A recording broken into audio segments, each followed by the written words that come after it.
Hello, everyone, and welcome to August the 18th regular council meeting for the town of Vegreville. I call this meeting to order at 7:02. Start by looking for a motion to adopt the agenda. Councillor Roava makes the motion. Is there any additions or deletions? Seeing none, all those in favor? Carried. Next, I'll look for a motion to adopt the minutes of our last regular meeting. Councillor Bullock makes the motion. Is there any errors or omissions within those minutes? Seeing none, all those in favor? Carried. Thank you. First up, we have correspondence from the Honorable Dan Williams, Minister of Municipal Affairs. Excuse me. All right, thank you very much. Sorry, I was reading something else here. Give me a second. Okay, this letter is addressed to His Worship Timothy Paul McPhee. It says, Dear Mayor McPhee, I am pleased to confirm your allocation for the 2025/26 Canada Community Building Fund, CCBF. In 2025, Canada allocated Alberta $276 million.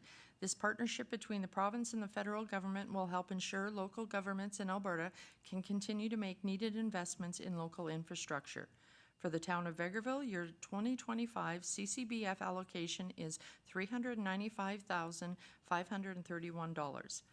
Both the CCBF and Local Government Fiscal Framework, LGFF, funding amounts for all municipalities and Métis settlements are posted on the Government of Alberta's website. I look forward to working together with you to support your local infrastructure needs and build strong, vibrant communities across Alberta. Sincerely, Dan Williams, Minister of Municipal Affairs. Okay, thank you. Take a motion to receive and file. Councillor Curtis makes the motion. Any comments? Go ahead, Councillor Roa. I guess I would just say that while I always like to know what we're getting, that's always appreciated.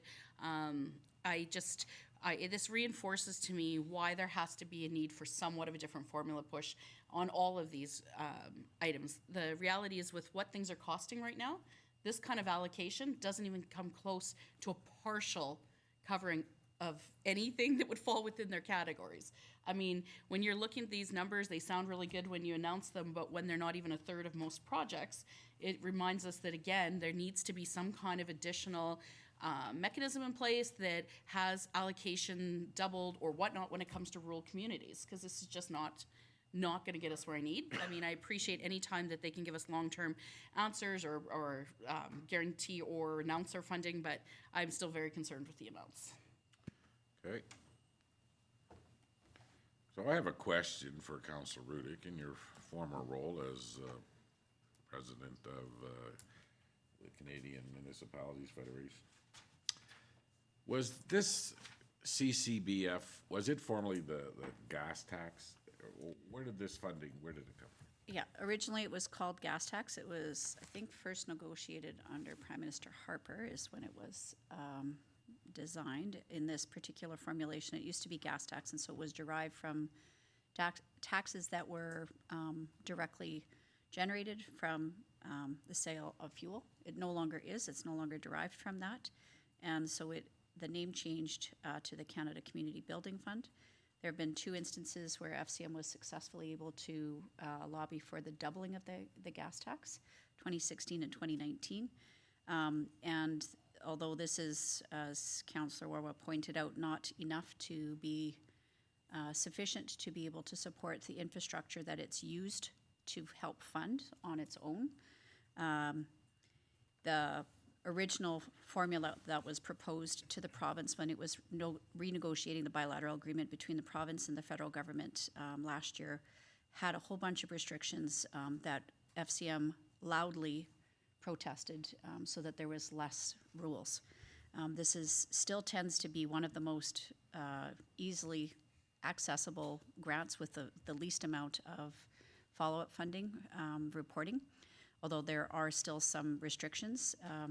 FCM was able to ensure that municipalities were able to access this money.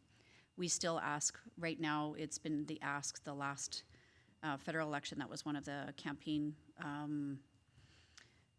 platforms of FCM to all of the federal parties, that there needs to be a new funding formula, because the funding formula that we currently are using was set up when the time of Queen Victoria, and she's been dead for a long time. So using municipal taxes as our only way to be able to generate funds is just not sufficient. So that's part of the thinking, but yes, CCBF was formerly known as the gas tax. So, the Canadian government still tax gas. The not carbon tax, the climate mitigation tax has been removed under the new administration, the new prime minister. But the government of Canada still taxes gasoline. So this funding for this program still comes directly from that, does it not? No, the source of revenue that is used for the Canada Community Building Fund comes from general revenues. Oh, so the gas tax just goes into general revenues? I would not want to be verifying where the money goes for the federal government. Ah, and we gotta to be where. cool. Come on, Councillor Riddick. Yeah, I got it. Yeah, Just throw her in that other account, we're good. Yeah, Okay, well, again, and this is about the same as we received last year, Director Saskew? That is correct. Our current payment, we received 381,000 and change, so that's coming up in the change in cash workbook. And when would we get this money? Would it be in 2026? It'll be next year, if I'm not mistaken. Interestingly enough, CCBF grant fund website has been hacked and has been taken down at this point in time, and they're making a new platform, and they will let us know when it's available. So until then, I cannot access it on the portal, and I have to phone in for any inquiries. But the 381 is what we just recently received, and that is what I had in my 2025 capital budget. Okay. Any other questions on funding? Okay, all those in favor? Carried, thank you. Okay, I got the next letter, CAO Ling. Our next letter is from the Honorable Jackie Armstrong Hominick, or MLA for Fort Saskatchewan, Vegreville, Parliamentary Secretary for Settlement Services for Ukrainian Evacuees. And it's addressed to Councillor Gerald Lemko. Dear Gerald, I would like to extend my heartfelt congratulations to you on receiving the Robert Clark Legacy Award and your induction into the Alberta Hockey Hall of Fame. This dual honor is a testament to the remarkable dedication, leadership, and passion you have constantly demonstrated throughout your years of service to sport and community. Your tireless efforts in supporting and advancing local athletes, particularly hockey, have left a lasting impact not only in Vegreville but across Alberta. Your commitment to youth sports and community development exemplifies the very spirit of the Robert Clark Legacy Award. Congratulations once again on this well-deserved recognition. Thank you for your continued service and for being a shining example of community leadership. Sincerely, Honorable Jackie Armstrong Hominick. Well, I'll take a motion to receive and file that one. Councillor Curtis, any comments? Go ahead, Councillor Barry. I would just like to say to Councillor Lemko that I think that your services have been remarkable, and I think you're very well deserving this. So it's very pleasing to see this. Go ahead, Councillor Bullock. Just a big congratulations and well-deserved. Okay. Councillor Waugh. Well, of course I'm going to have to speak this because I love hockey more than anything. How can I leave this? I would just say in the time that I was learning in hockey, a lot of policies and programs, they would tell us where they began, and often they began with Councillor Lemko. I've seen him not only hockey over the years, but out there and volunteering at different types of winter games and being the representative. And back in the rinks, even now, he supported, I think, all types and all levels of hockey in our community. Very lucky to have him. And I think that it's fair to say that you definitely embody what hockey was meant to be about before a lot of the politics came in and love of the game was there. Thank you. Go ahead, Councillor Rudy. we all get to say something nice about our colleague. Councillor Lemko, thank you for being such a bright light for our community, for the kids and their families that have played hockey over the years, and for continuing to give Vegreville a good name. It's not often that I run into people outside of Vegreville that know a counselor that is sitting for his either fire service or his work in minor hockey circles, but Councillor Lemko's name is often mentioned even outside the province for his good work, so thank you very much. Oh, Councilor Curtis, go ahead. Thank you very much. Congratulations, Councillor Lemko. We've gone back a long time, you and I, with the fire department, hockey. I just think that it's well-deserved, and the only thing that is as great as your contributions and achievements is how humble you are in doing all of it, so congratulations. Well, thank you. On behalf of the citizens of Vegreville, Councilor Lemko, I want to thank you for being such a great ambassador for our community. And like Councilor Rudick said, to have a member of our community who sits on the Hockey Hall of Fame, plus the Fire Chiefs Hall of Fame, you have been a shining light for our community for a lot of years. And I think you'll be around for a lot more, so we can hardly wait to see what's next for you. Thank you. Congratulations. Okay. Moving on. Next up, we have a letter from Davin and Lisa Jagalik. All right, thank you, Your Worship. This letter is addressed, Dear Mayor and members of council. It's regarding a request to amend the land use bylaw, discretionary use development applications. We are writing to respectfully urge town council to consider initiating an amendment to the Town of Vegreville's land use bylaw, number 11-2019, regarding how discretionary use development applications are reviewed and decided upon by the Development Authority. Currently, affected landowners have no formal opportunity to voice their concerns or provide input prior to a decision being made on discretionary use applications. The only avenue available is through a formal appeal, which requires a $500 fee.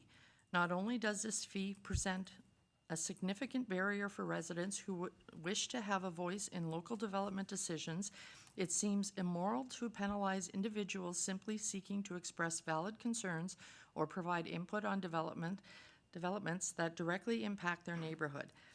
The provisions in the current LUB discourage community involvement by placing a financial burden on its citizens.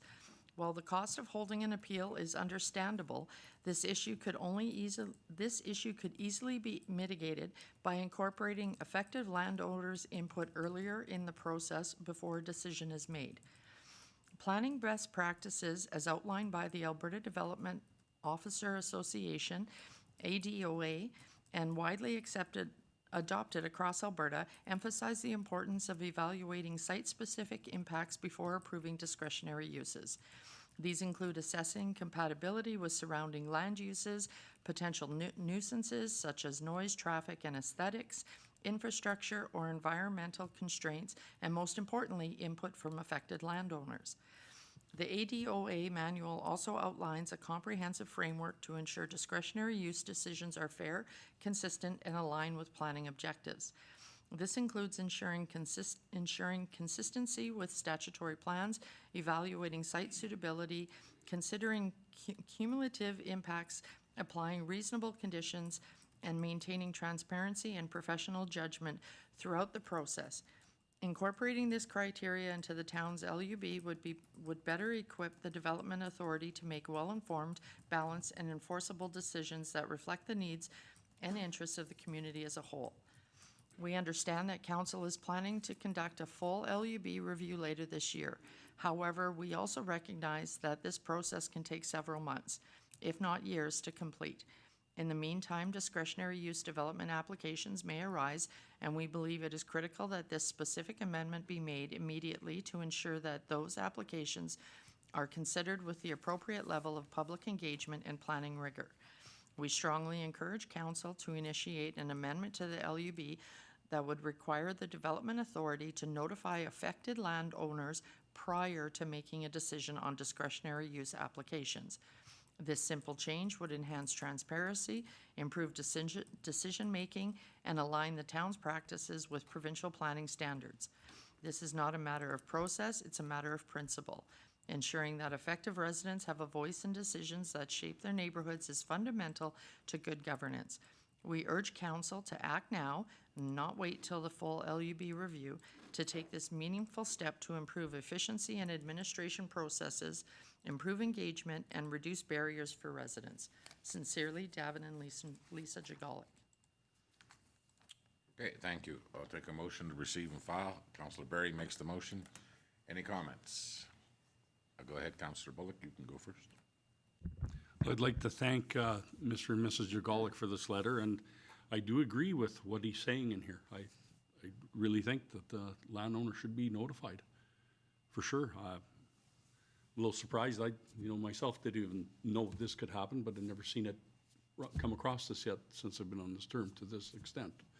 So, yeah, I think we should do an amendment to figure out what we should say in this amendment and how we'll go about it. I don't know how it's going to help them in this respect immediately for them, but moving forward for somebody else. There's no grandfathering. Just so everybody knows, under the discretionary use, there has been other group homes in R1 that have gone forward. I mean, the problem that we can probably see right now when we look into this with our land use bylaw is that we need to tighten it up a lot when it comes to this. I mean, it says discretionary use. We know that there will be 5 youth and 2 adults in this home. And when valid applies or WJS applies, they just give the number of people that will be living in them. But that leaves us open for other things. I mean, what if it was a halfway house, somebody returning from jail in a group home? So we have already started the process, and we're talking about, before we get to the new land use bylaw, that we need to put an amendment in there, especially under discretionary use, that we need to take more in-depth analysis of what the project looks like. So go ahead, Councillor Berry. Thank you, Worship. I would also like to thank them for the letter. I can certainly appreciate their concerns. I do actually believe that under discretionary items that there should be more notifying the immediate neighbors before discretionary use does go through. I actually had envisioned that did occur. I thought that when it was a discretionary use, that the immediate neighbors would get notified that an application had been presented to town that was a matter of discretionary, and there'd be decisions on it. So I think what they're looking for here, though, is not just some changes, but some changes as into how the discretionary gets decided upon, because the way that this is going right now, discretionary wasn't discretionary, it was automatic. And that's not the definition of discretionary. So some better terminology needs to be formed here, because if it's discretionary, then some decisions have to be made as to how is it affecting the people in the neighborhood. So I think that we need to look at that part of it, certainly to make sure that it's not a fait accompli, it's discretionary. And under discretionary, I would certainly think the neighbors should have an opportunity to be able to express themselves without paying $500 to express it. Thank you. Okay, but when you say that, I mean, this has been the process for a long time, right? And again, other group homes. No, I'm not saying that there aren't other group homes there, but I'm not saying that this hasn't been an error for many, many years. Okay. Well, I mean, we take a look at things all the time, and we've been currently going through a number of bylaws that actually dated back to 1995. I mean, just because it's there doesn't mean that it's the best. So we do have to consider it. okay. Councillor Rudick. Thank you very much to the Jagolics for writing this letter. There was a bit of a technical difficulty getting this, some of the other correspondence from them to our inboxes, so we've rectified that, and we'll look forward to continuing to be responsive to our public that are raising concerns. I have 2 questions for administration. First question is about the timeline. So what kind of timeline are we looking for the land use bylaw review? My understanding is that it is starting here, it's supposed to be starting in September, because they always review it with the current council, and any changes that have come forward in the last 4 years start to get discussed, and then it completes with the new council. Okay, so it would be this fall, Yes. ideally.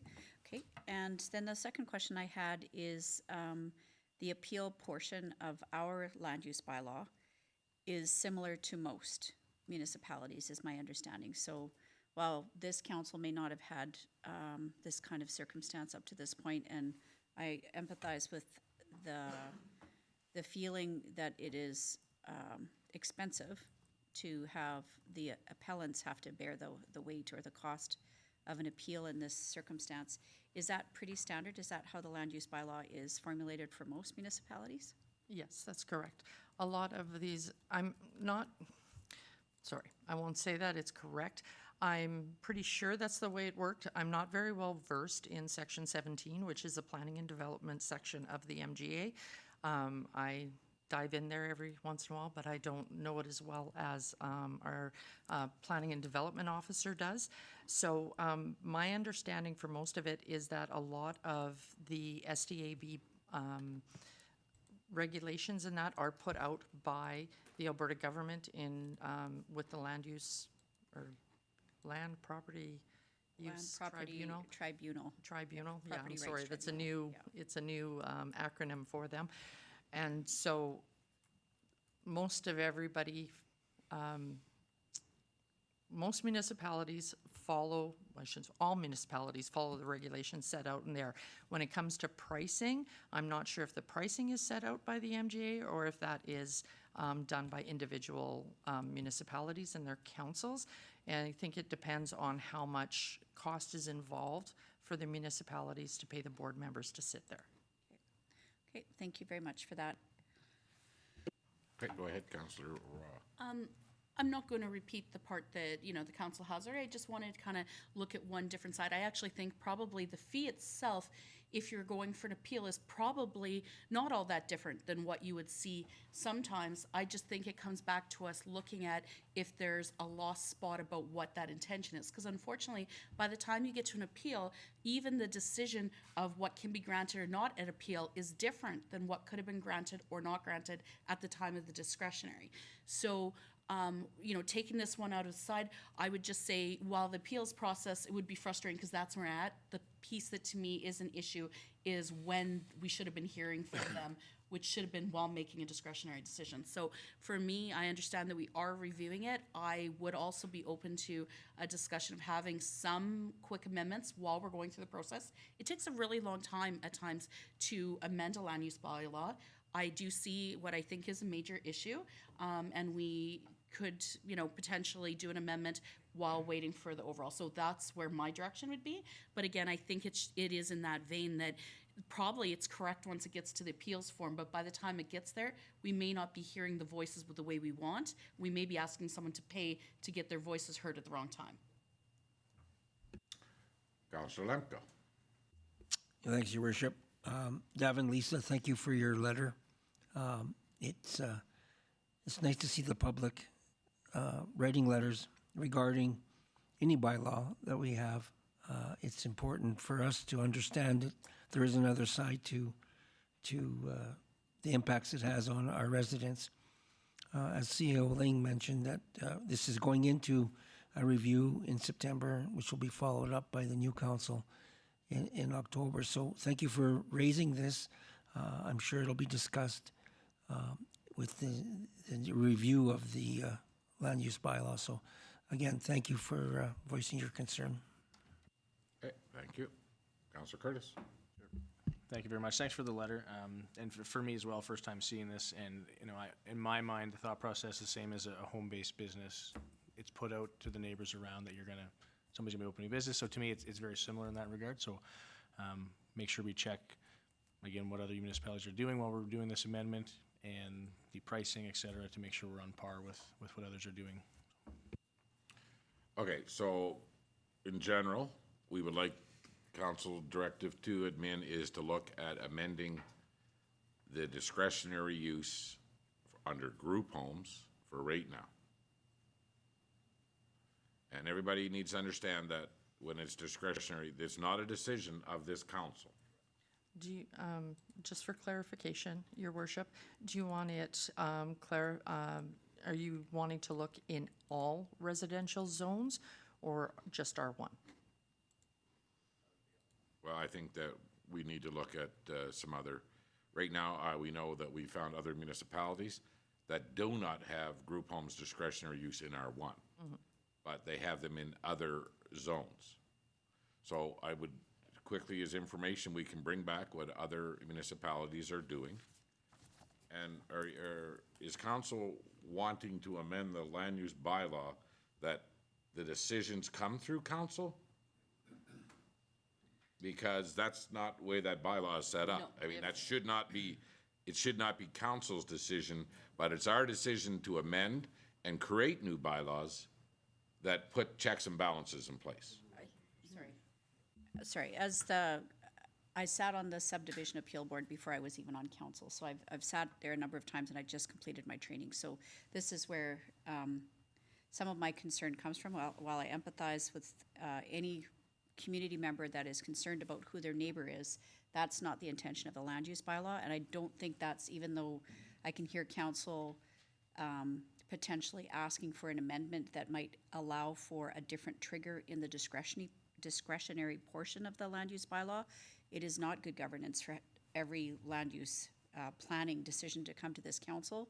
We've seen on this council and previous councils where direct control can often create another problem later down the road, where you have potentially forces that are not necessarily interested in development or the right kind of development in the right places, weighing on the decisions of a council of the day. I'm not saying that this council has had that issue, but that has certainly been an issue we've seen on previous councils. So I think what I'm hearing from some of my council members is that if there was going to be an amendment made before the entire land use bylaw is reviewed, that it might be with how the discretionary portion is triggered and what it results in. So I think actually the way that you phrased it, Councillor Curtis, might be the best way to approach it, that there is a way to be able to vet these kind of scenarios with adjacent landowners, like a small home-based business.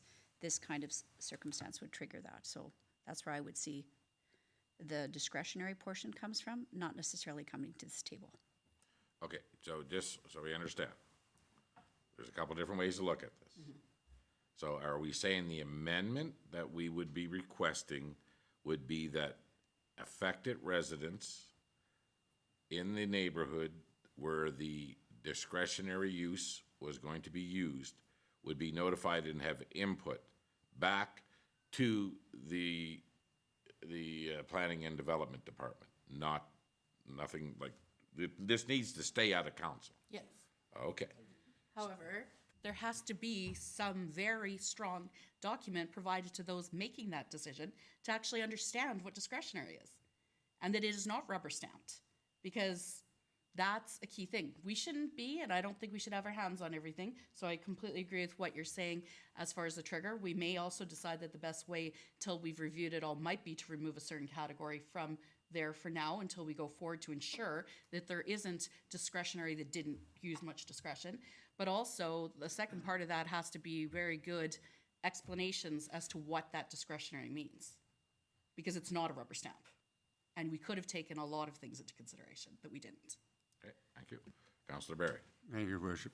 I think the position I'm coming from is it's basically based on potential problem solving.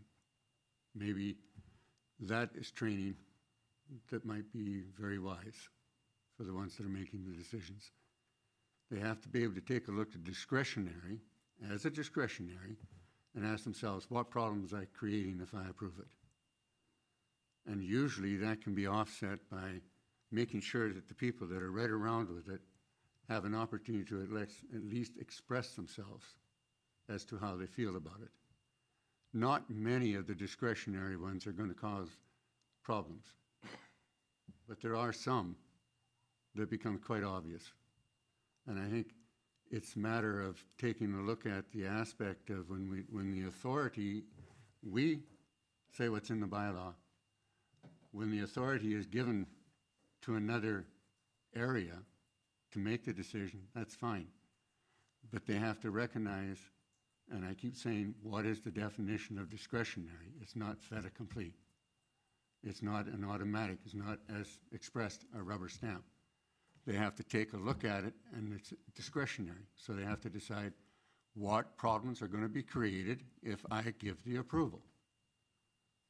And if they aren't thinking that way, then that's when these things come back to bite people. So I'm just saying we have to make sure that I would prefer, it would have to be grandfathered because there's a few that are there, but I would prefer not to have this in an R1. So I would like to remove it from R1, but I'd like to make sure that there is an understanding of how discretionary works. So if there's guidelines that are required outside of the bylaw, then that's what I'd be in favor of. And I'm not saying anybody was at fault here in terms of administration, but we just have to make sure that the onus shouldn't be put on the neighbors to say after the fact, when they find out what has been approved, that the only way they can try to complain is to spend money, and they're likely going to be defeated before they even start. So, you know, let's let our residents have a little bit of latitude in what's going on in their community. That's all I'm saying. Thank you. Go ahead, Councilor Riddick. So, again, I empathize with positions of my colleagues here. I guess the challenge that I see, the challenge is even if you notify adjacent landowners, we want to manage expectations because, for example, if somebody is notified that a business is going to be next door, they don't have the right to ban that business from being there. Similarly, this would be the issue here too, is that discretionary use does not automatically allow adjacent landowners to block other developments to occur. This has been an issue in the city of Edmonton, for example, where you don't even need to be adjacent, where you can protest the development of an R2 dwelling in a historical neighborhood, for example. That's been one of the biggest issues that they've had in other jurisdictions. We haven't had it here, but that has been an issue. So I want to manage the expectations of residents who have a legitimate concern or want some notification. That notification or strengthening discretionary use, I want to manage our expectations here too, is that that doesn't necessarily mean that we get to choose who our neighbors are. I mean, I guess that's ultimately where I have a bit of unease too, is that I wouldn't want somebody before I'm able to purchase a home to decide whether I'm a suitable neighbor for them. And that's ultimately what we're saying here. And I, you know, with complete transparency, I am a board member with Valid, and I think I do that as a volunteer, and I think they're an integral part of our community. I think it's incredibly important that we have those types of variety of residents, TS, as well as residences in a neighborhood, because I think that's one of the things that we've learned over time is that if we segregate and separate neighborhoods, this is where you end up in a situation where those people live over here and these people live over here. I think it's really key, and we've seen this with some of our recent developments too, is that these changes are not easy, and it causes tension between existing and new residents. So I just want to manage expectations too, that just because there is, for example, if we were to change something to discretionary, that doesn't necessarily mean that a resident can ban or block a development, and neither could this council. So it just would be another consideration in a land use bylaw. Go ahead, Councilor Rural. That's a really good point. I just wanted to mention that, like, we should be very clear with somebody that even if we grant an ability for them to put something forward, it's not a veto. And that's a very fair statement that we want to make sure that everybody understands. I would say that I differ in the fact of you don't get to choose your neighbors, but that's talking residential to residential. Not quite the same as changing the usage type. However, that may be why it needs to be a bigger discussion. And that's why for me, I'm sort of hoping that what we could consider doing is removing it at this time from the R1 as an amendment, because this is a really big topic that I think needs a lot of discussion. Doesn't mean it may not land in there in a full land use, but I think this is something that, given the gravity of it, we have to do a little bit more thinking on it, and that may not be quick enough. So I think your point is very good, to remind people that nobody is gonna get a veto. Go ahead, Councillor Barry. Just one more time. Couple of things. First of all, if I'm buying a house near you, that's not a discretionary. I'm not asking for something discretionary. I'm buying a house. So I don't think you would ever have an opportunity, nor would I have an opportunity to deny you to buy a house beside me. Because we're not talking discretionary when a person is just buying a house. That's permitted. You mentioned Edmonton.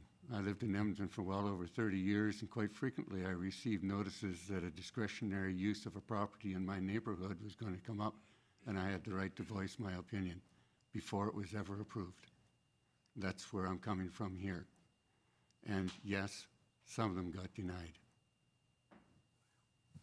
Okay, so we all know that we need to be careful right now because we are open for some other type of group homes that could turn into some halfway houses or something like that in our neighborhood. So we need, and maybe looking at the amendments is more consultation before the discretionary use is approved.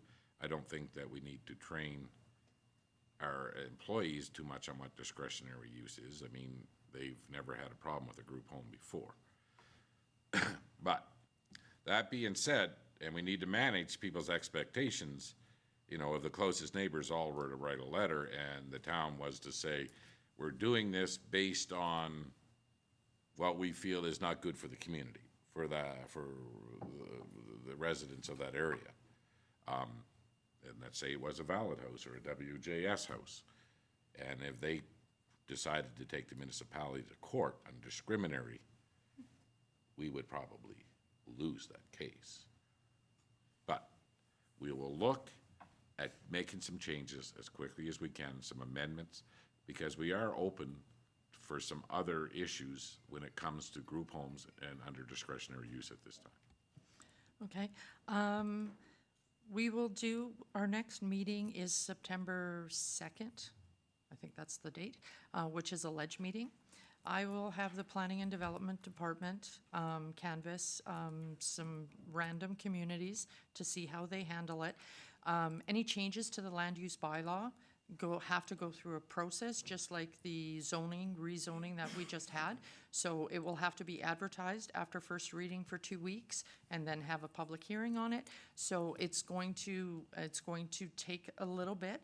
The earliest we can see first reading on the amendment, if we can agree, if you guys can agree with definitions or what you would like done on the 2nd of September. The first reading would be at the following council meeting, which would be September 8th, 7th. 8th, thank you. Math is not mathing today. All right, so then it would be from there, it's probably about going to be a month before we can have the amendment. So if you could send a memo to Planning and Development, and anything that comes across the desk between now and then is that we need to make the applicant aware that under discretionary use in R1, we are about to make some amendments and we can't approve anything right now. Okay, all right. Okay, everybody good with that approach? Very good. Okay, all those in favor? Gary, thank you.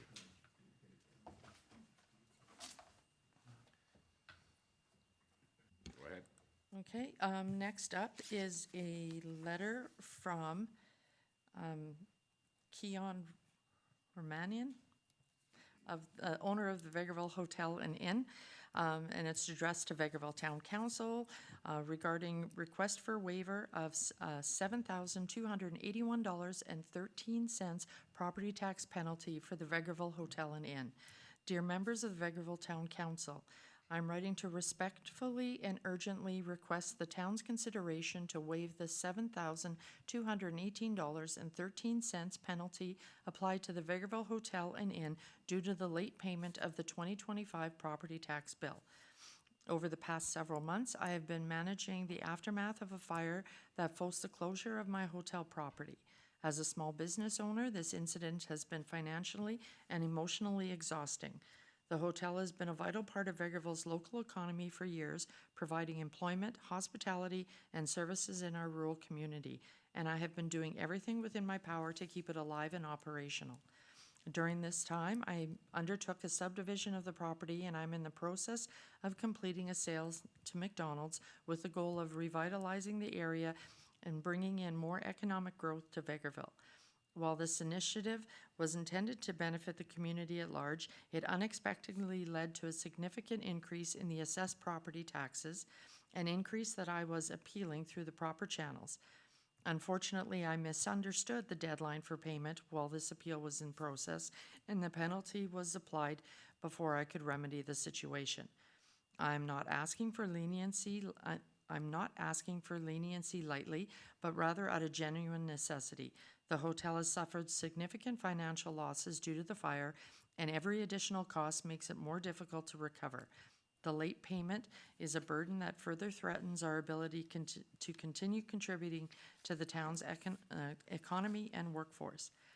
Considering the extraordinary and compounding circumstances, including the fire, COVID recovery, increased taxes from subdivision, and the contributions I have made toward economic development in the area, I sincerely ask that council exercise discretion and compassion by waiving the penalty fee.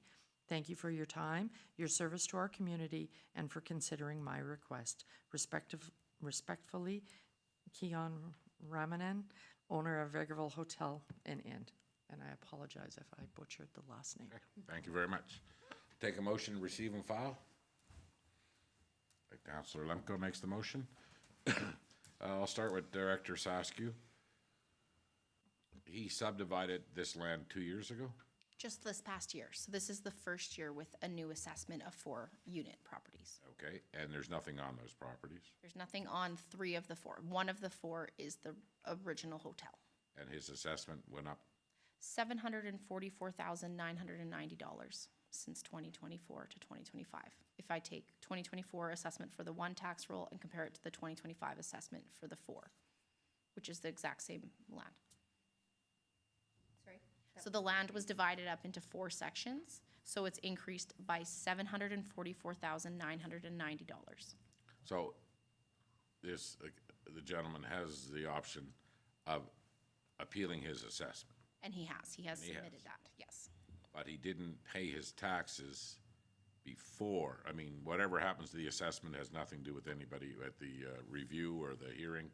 But this is just on the taxes alone, the penalty he's incurred. Yes, and so him and I were discussing what the process is for the appeal and all that. I like to stay one step back. I provide tax information and then always send that on. So in the middle of discussing what his steps are to go and get an appeal and et cetera, they had the fire. So I believe the fire was on June 6th, and then the tax payment deadline was June 30th. So there was definitely communications relating to if you have an appeal or if you're planning on appealing to pay the taxes prior to the payment date.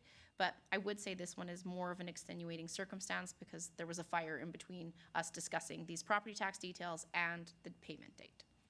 But other than that, there was no administrative error. But he received all of his notices, everything. That is correct. On time. Yes. Okay, Can I just ask for a go ahead, clarification? yep. Would you know, and if you don't have it offhand, that's fine, but do you know approximately what that assessment increase equated to in tax increase? Okay, so in his 2024 amount alone is equivalent to just the 1 tax roll. So the additional amounts were, oh my goodness, I had this here. So 29. Apparently in my mind. So the 1 tax roll was the 1 amount. So You can just tell us the difference, please. Yeah, just the difference. I don't, that's the problem. I don't have the difference. Let me just pull it quick. Okay. Is there any other comments while we're waiting for Director Saskew to? Go ahead, Councillor Reedy. Sorry, while Director Saskew's looking that up, I've had a situation in another circumstance where I don't know what the circumstances here were in the explanation, but I do know that for some companies that have properties in different jurisdictions, that there's been some confusion. And I know that this is pretty standard process across Alberta. It's maybe not the same in other provinces, which is sometimes confusing, but generally people are expected, or corporations are expected to pay their taxes even while they're appealing. And that's not the same in other jurisdictions. So I don't know, in this instance, for another situation, I know that that was the case for the individual where they weren't aware, which can be a burden in this situation where this is quite a significant increase in the value. The assessment is $744,000. Increase in assessment is a huge increase in a tax levy. So, That assessment was based on a sale yeah, of the land? yeah. Probably worth a lot of money, the land. Just so we don't get the waters cloudy here, the process is, even if you are applying for a review of the assessment, You still have to pay. you still have Yeah, to. and I don't know that, and I'm sure that Director Saskew explained that, but I'm not sure that the layperson would actually understand that. So even if you completely disagree with the assessment, you are, as a property owner, whether you're a corporation or an individual, you're responsible for paying that, even while you're appealing, which seems maybe counterintuitive, and this is the discussion I've had with this other instance, is in other jurisdictions, in other provinces, that isn't the expectation. Here in Alberta, the legislation is that you pay and appeal, and if there's a difference, then you get it refunded or applied to your next year's taxes, which is different.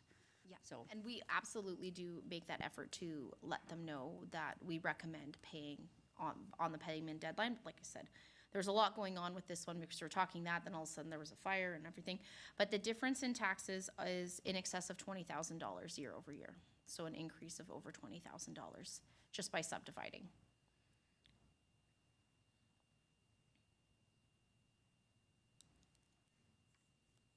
And then now there's an additional $7,281.13 as a result of the penalty. So the taxes were paid in full for all properties on July 22nd, 2025, in full, less the penalty, as he didn't realize there was going to be one at the time. Okay, well, and again, we know what the standard practice is, if it's not a fault of the municipalities, and his land is going up like unbelievable. He'll go through the appeal process, and if he wins his appeal, I would imagine the penalty will come down as well. Yes, I will adjust the penalty after an appeal for any difference. So let's say the appeal lands somewhere between 0 increase and the full increase. I'll adjust the difference in penalty accordingly. Okay, go ahead. Just so it's clear to the public too, that it's not us, like, we aren't deciding No, the amount if there is a change in the appeal, that this is an outside yes. quasi-judicial board that makes that decision. ARB board, so the assessment review board is the one that decides on the results of this appeal and all others. Thank you. Okay, so I'll ask the question. Is there anybody in favor of waiving the penalty? Seeing none, the answer is no. And, I feel bad for the guy. He had a fire. He has insurance. I don't know if he has lost income insurance, whatever. I know when I was in business, I had a few bad years where I lost money, and I had to pay my taxes as well, so. I just asked Director Saskia a question. This is sort of related, but not specific to this. If somebody in this scenario, when is the next increase in penalty? When would that come to the next time? And I'm just wondering whether the appeals process would be over before the date of another penalty. It should be. It's December 31st is when we levy 15% on all tax balances outstanding. So the June 30th is only the current year. So there are some individuals and tax rolls that have multiple years of taxes outstanding. We only levy on the current year amount in June, and then in December 31st, anything that remains unpaid, the total balance is charged 15. Okay, CAO Lake. And just for more clarification, all current ARB complaints have to be decided before December 31st. Great, that's just what I need to know. Thank you. Okay, well, we have the answer there. So on the receive and file on letter, all those in favor? Carried. Thank you. Your worship? Yep. If we could just go back to 6.2, the letter from Honorable Jackie Armstrong Hominiuk. Yeah. Were we doing a receive and file on that? Or was did, yeah. this, we didn't vote on it? Who didn't? There wasn't a You final. don't get to vote, only we vote. Sorry, you did not. Are you saying that one of us made a mistake? That would probably be me then, sir. That's the mayor's fault. So if we could just get that motion closed, then we could, Can you tell me again who made the motion? Councillor Curtis. I remember. Can we go back to your motion on the receive and file on the letter from Honorable Jackie Armstrong Hominiuk congratulating Councillor Lemko? Okay, all those in favor? Thanks. It went really good. Okay, Director Saskew. Okay, I have here the monthly cash statement for the month of June 30th, 2025. We began the month with $1,078,938 and closed the month with $661,713. So that is a net increase in cash and investments of $4,782,775. Did a lot of sponsorship that month, but which we didn't actually. The major sources of cash were it's actually our 2024 CCBF grant payment. So that was the one outstanding from prior year, as we had some funds carried forward until now with the grants. Unless you have 100% committed, they will not give you your payment. So we received 2024's grant allocation of $381,425. So the one that we read this afternoon is for 2025 allocation. So that we have yet to receive, and that's the $395,000. Thank you. We also received $6,176,661 in property tax payments. So it was a very busy month up front.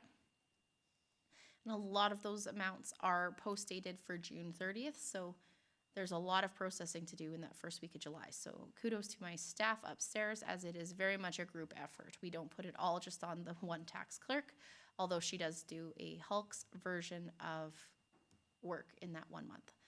Major uses of cash in the month included $283,959 in debenture payments and $496,108 in school requisition payments.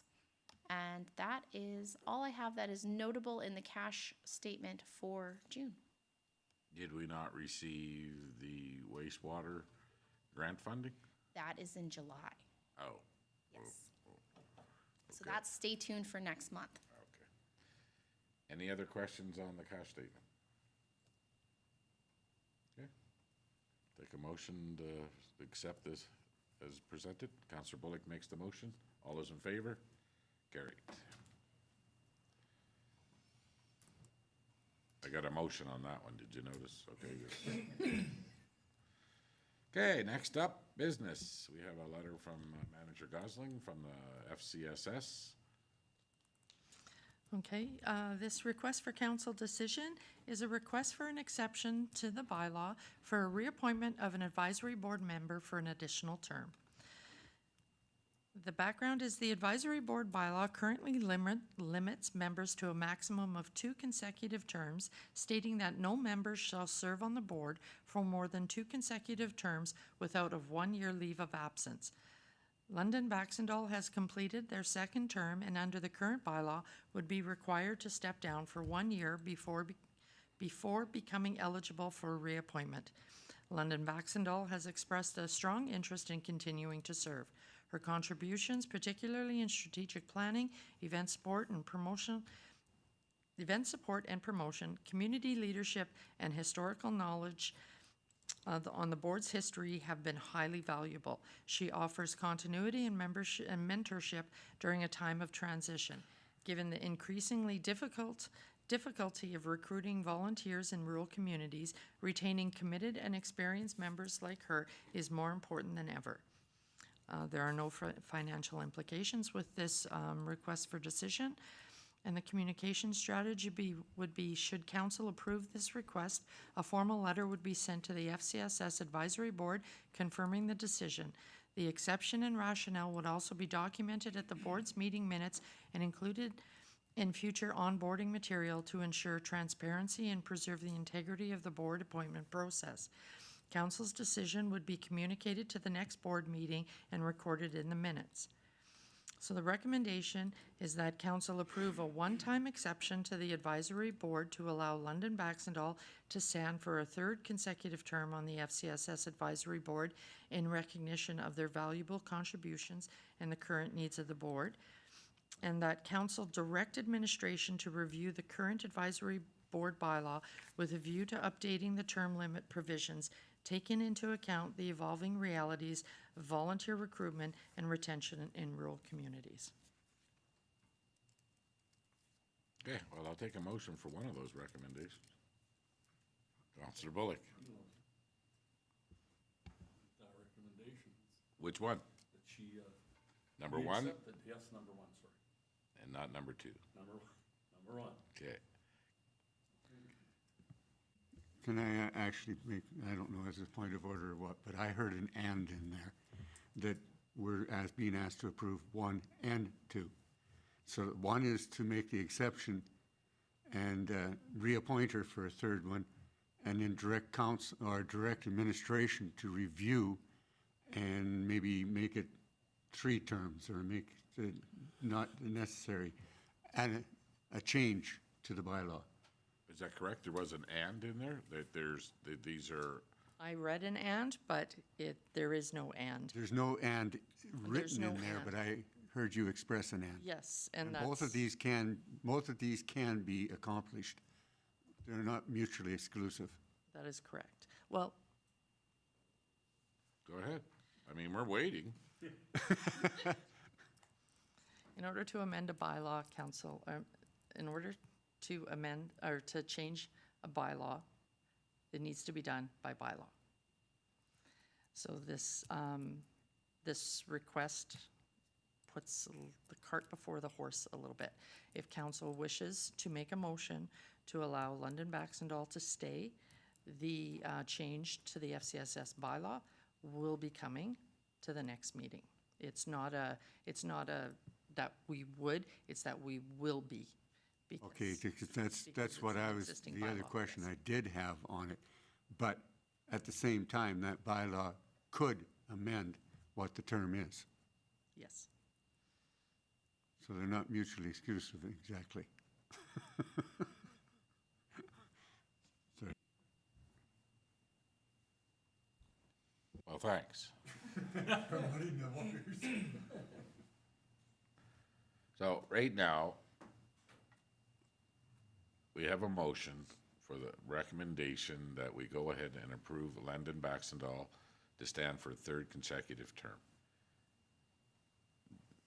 Would you like to amend that motion and that we give direction to FCSS to look at the current bylaw and make a recommendation back to us? Yes, Friendly amendment? friendly amendment, sure. Is everybody okay with that?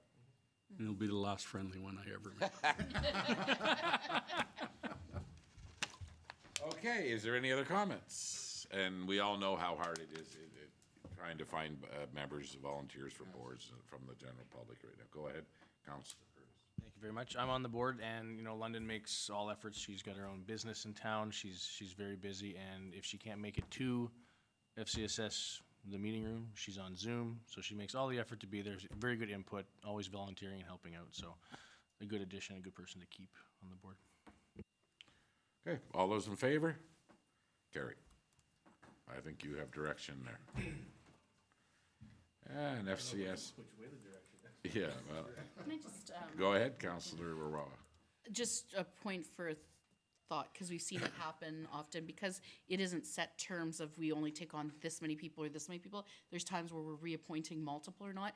in consideration when you guys are looking, maybe the thought of going with odd years. That way you wouldn't have scenarios where it lines up with the 4-year process with council where you could potentially have almost all of them come up at the same time. So just something to throw out there. Okay. Thank you. Okay, go ahead. Okay, this next request for council decision is again from Manager Godslake of FCSS, and it's to request to appoint Angel Campbell as a member at large that represents the parent of a family sector on the FCSS Advisory Board. So the advisory board is recruiting members, and Angel has expressed her interest in and completed a Town of Vegreville committee and board application form and attached her resume. As a Vegreville resident of 15 years, Angel Campbell holds a bachelor's degree in commerce, business technology management major, marketing minor from Athabasca University, and a community support worker diploma from Robertson College. Her expertise spans marketing, communication, technology, integration, governance, and policy, supported by professional experience as a facilitator with the Parent Link Center, and now as the Family Resource Network. She is passionate about advocacy for children with disabilities, skilled in sign language, and active in painting, writing, music, reading, exploring, traveling, volunteering, and the arts. A new technology enthusiast with a love for business creation and innovation, she brings a unique combination of business acumen, community engagement, and creativity to the advisory board. The FCSS Advisory Board is pleased to recommend Angel Campbell as a new member to the FCSS Advisory Board and is confident that he will be a definite asset. I think that's supposed to say she, sorry. There's no financial implications for new board members, and communication strategy is, should council approve this request, a letter from the mayor's office indicating acceptance of Angel Campbell's application to serve on the FCSS Advisory Board would be forwarded by the FCSS department to Angel Campbell. So the recommendation is that council approves the FCSS Advisory Board recommendation to accept Angel Campbell as a member at large that represents the parent of a family sector on the FCSS Advisory Board for a 2-year term commencing September 22nd, 2025. Thank you. Councilor Curtis. It's up to you.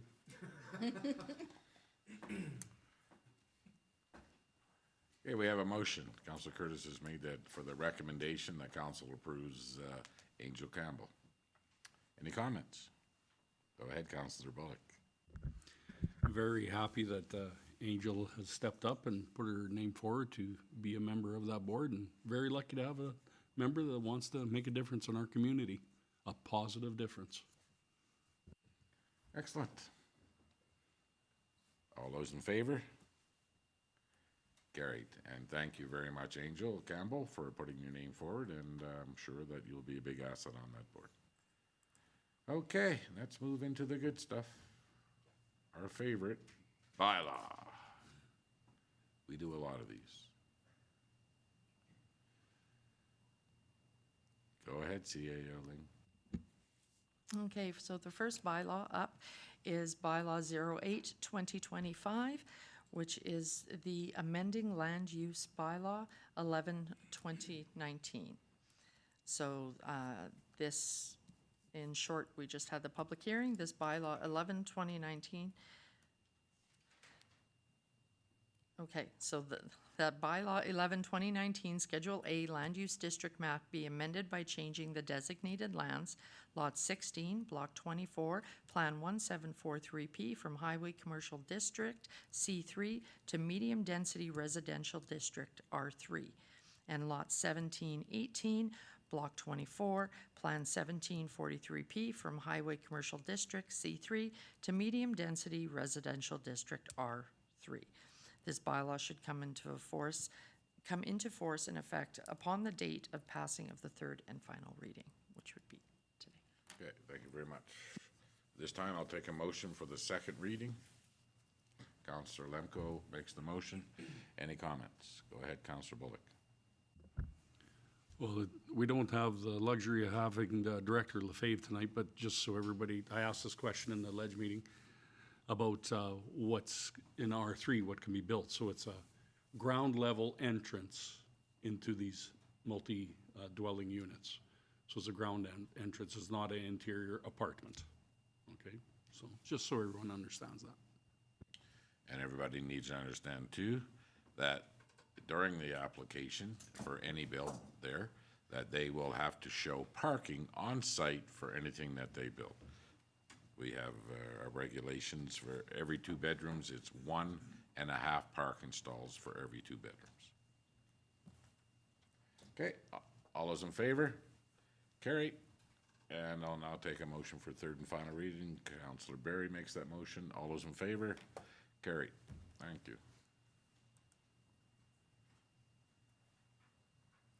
And who's doing the utility billing bylaw? Would that be you, Director Saskew? Thank you, Your Worship. So we have here the utility billing bylaw. This was presented at our last legislative meeting as we had gone through in detail all of the changes to the bylaw, which were actually not significant. And it is to be read for the second and third time today. Okay. Thank you. I read for the first time on the 19th day of August. Of 2024. It's funny, it's almost exact. Tricky. Okay, I will take a motion for the second reading. Councillor Curtis makes the motion. All those in favor? Carry. And I'll take a motion for the third and final reading. We already had first reading. We don't need, the first reading was a year ago, tomorrow. We're not having all 3 readings. You only need unanimous consent if it's all 3 readings at the same meeting. The first reading was August the 19th, 2024.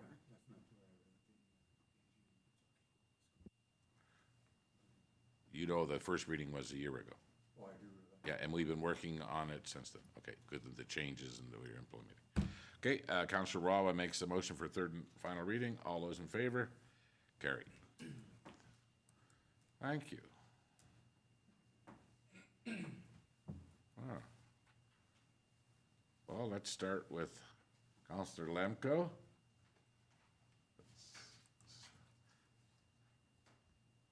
Thanks, Your Worship. August the 26th, I attended the 50th anniversary of our beloved Pisanka, and it was very nice to see the amount of people that were in attendance and the buzz around our beautiful egg. It's nice to be part of. August 6th, I attended the Vegreville parade. I marched in the parade along with my colleagues, handing out candies to the beautiful community. It was a nice event, a nice long parade. Good to be part of it, and the beauty of that is the rain held off long enough to not get wet. 7th and 8th, I was fortunate enough to be a shuttle driver at the fair. I only managed to get stuck twice, on the 7th and once on the 8th in the mud, and very fortunate that the manager of the fair, the Ag Society, took off her sandals and helped push me out. The 12th, I attended the MDM Minburn Foundation board meeting. It's their monthly meeting, and discussed topics related to the Homestead Lodge. 12th was the council workshop, as well as ledge meeting, tonight's public hearing, and tonight's council meeting. That's it. You didn't get any pictures of when you were stuck, did you? No, I was laughing too hard. Thank you very much. Councillor Barry. Thank you, Your Worship. Yes, I forgot that I was also at the parade. I didn't get it in my little... I've been doing so little here the last little while, except working at home, that I've almost forgot to do my report until tonight. So I'll just briefly say, council workshop, legislative committee meeting, public hearing, and regular council meeting. I was at the parade, though. I remember you being there. Yeah, Thank you very much. I barely remember it. Councilor Walla. Okay, mostly the same as my colleagues. On the 24th, though, I had one final chamber planning meeting that was before the PESICA. I just wanted to say thank you to all the groups. There was a lot of meetings leading up to that, almost weekly, and for the chamber members, they were kind of doubling down because we had regular chamber meetings as well as those meetings, so almost every week for a couple months before. So thank you to everyone who came together on that. Then on the 26th, I was at the 50th anniversary, and I think everything went really nice. The weather held out, and the pancake breakfast went through pretty smooth and quickly, which was great. I was not able to attend the parade this year, but I was there to drive shuttle on the 7th and had taken some wise wisdom from Councillor Lemko. I managed not to get stuck, but yeah, I was a little close a few times there. I still think that that's a wonderful opportunity. I like that we can see so many different people when we're there, and you know, people are really appreciative, especially some people that may have some mobility issues, or even a lot of people with a few young children. They're pretty appreciative of being able to go back and forth, so that was great. I did attend the council workshop on the 12th, followed by the legislative meeting, and tonight's public hearing and council meeting. Thank you. Councilor Rudick. I have a few more things on my report because I went on holidays and I was not at the July council meeting, so there's a few extra things on there dating back to June. So I went on holidays and then I got sick. So I guess the lesson is don't go on holidays. So I did miss the 50th anniversary for the PISINCA, which is really unfortunate because I would have been interested to hear some of the reflections from those that were part of the construction originally. But I will say, upon my return from holidays, really happy to be in the parade. The number of people that come back to Vegreville for that event is amazing. And this year I had some guests from Japan that became fast studies in the tractor and truck pull. So translating that into Japanese is something that I've never had to do before, so that was a new experience, as well as all of my other colleagues' meetings. I did have feedback from a renter of the social center, and quite often, because we get the other messages, I thought I would read this one. Thank you very much for having the Vegreville Social Center. It is truly a jewel in the community. Our guests were so impressed with this venue and the staff was amazing. So we rarely get the positive commentary on the social center, and I thought I would read that not only for our own benefit here, because it's easy to get a knock on the chin or get blamed for things, particularly when the weather is inclement like there was the last little while. But in this particular instance, the social center really is a well-used venue, and just wanted to share that with everybody here. That is my report. Okay, thank you very much. Councilor Bullock. Thank you, Your Worship. Much the same as everybody else. Back on July 26th, the Vegreville PESICA 50th anniversary celebration. Fantastic event, and it was great to see people out that day, and as well, one of the original people that worked on the egg itself. So it was a very interesting conversation with that gentleman. August 6th, the Vegreville Fair Parade. It was great to see a lot of kids out. Lots of candy. Almost made it right to the end, and maybe I was a little too generous at times, but that's okay. That's what it's for. So August 8th as well, I also volunteered to drive the shuttle that Friday night. I didn't get stuck there, but unfortunately I got stuck in the beer gardens later with the mayor.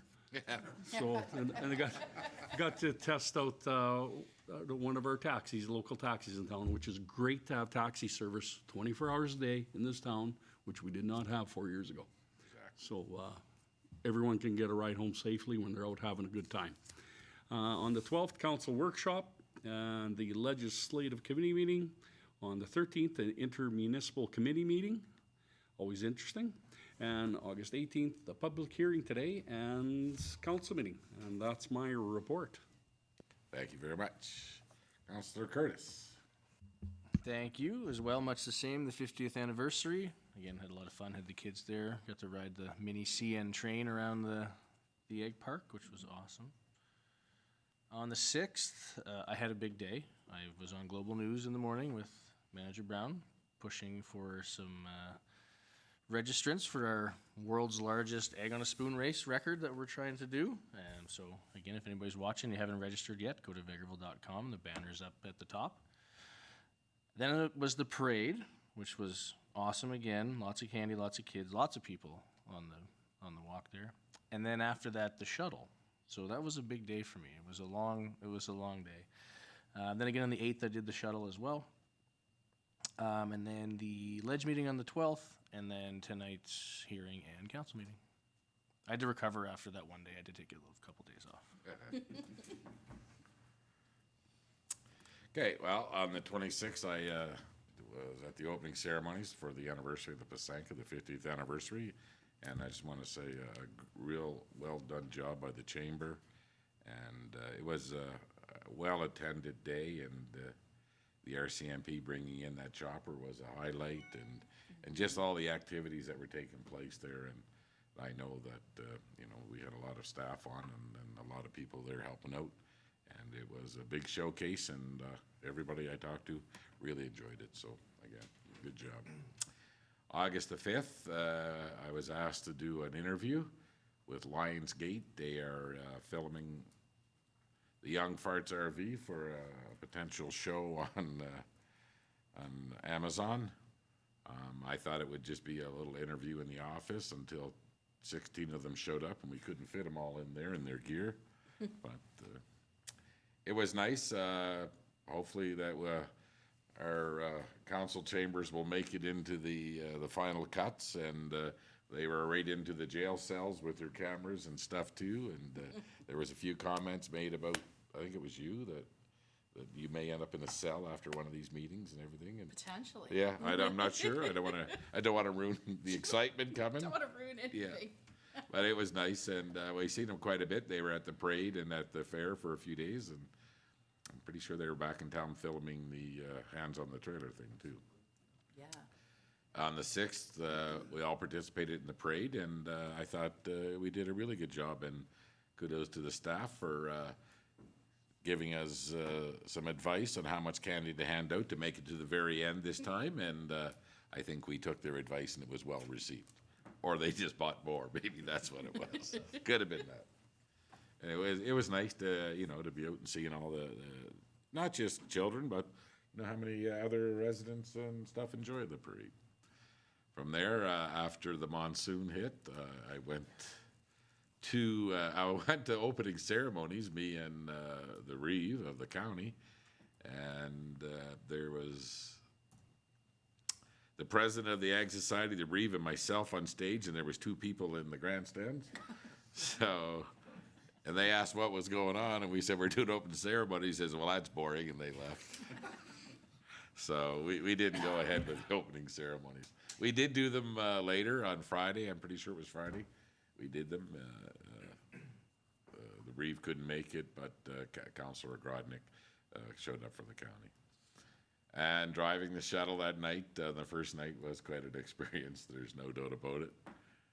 It got pretty bad.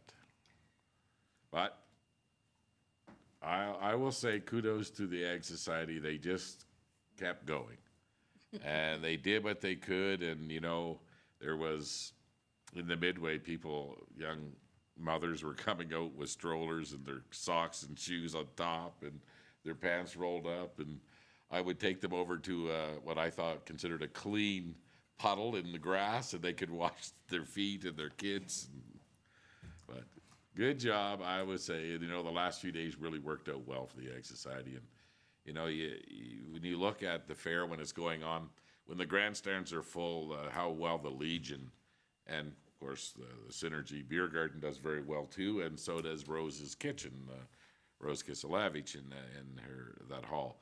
But when there's nothing in the grandstands, that side of the venue is very quiet. So kudos to everybody there and all the volunteers. And I did drive one more night after that, and then I did meet up with Councillor Bullock, and we did go and took a look at the beer garden, and yeah, it was fun there. The band was fairly good, I thought. Did a little dancing, had a little fun. It was all good. On the 7th, Jameson and myself went to CTV News for an interview and promoting the Egg on the Spoon race. And it was nice to go behind the scenes and to see how little people it takes to run a TV. When you watch those Good Morning shows and they're cutting around and stuff, you think this is a big organization, but it's pretty clever how they do it all. We got to set in the green room. I've always heard about this on Oprah and stuff. And the guy says, here's the green room. There's water and coffee. And we're like, finally, I made it to a green room. And then we met a very interesting person, Jameson. She's a doctor and an influencer. What was her name? Do you remember? I'll have to confirm the name, but she had well over 100,000 followers on Instagram. Yeah. I think she's this. posted the photo of us in the green room on her feed. So she does CTV here and in Toronto, I think. Right? Correct, yeah. She's like a larger scale Dr. Dan Edgecombe. She does that type of segment, but on both CTV Edmonton and Toronto. Yeah, she was very interesting to talk to. And the people at the news there too, they were great. I mean, then council workshop on the 12th. I also had a Teams meeting with Alberta Council and Provectus Biofuel Company and did an introduction, and we'll see where that's going to go there. The LEDS meeting on the 13th, Councillor Bullock and myself were at the intermunicipal committee meeting with the county, and tonight's public hearing and town council meeting. And that's what I have. So thank you all for what you do. And is there any other business of council? Seeing none, we do have a couple of items in closed session, so I would like to get a motion. Councillor Lemko makes the motion. All those in favor? Carried.